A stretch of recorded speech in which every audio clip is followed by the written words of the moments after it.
Hi, my name is Melvin Villafuerte. I'm 37 years old.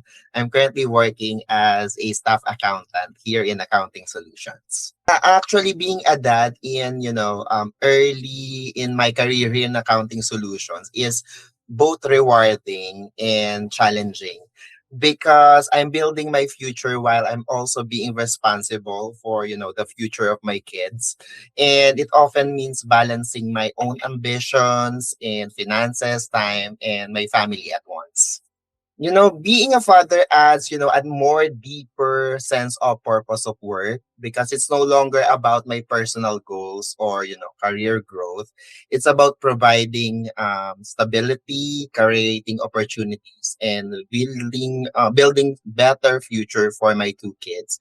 It also motivates me to work harder, and manage my time better.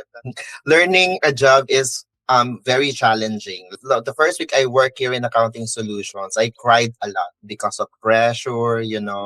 There's a lot to be learned because just like what I've said, this is very new to me. But being a dad is more harder than learning a job because when you learn a job, there is a manual to follow. But being a dad, there's no manual. The responsibility never ends at 4 in the afternoon. You know what I mean?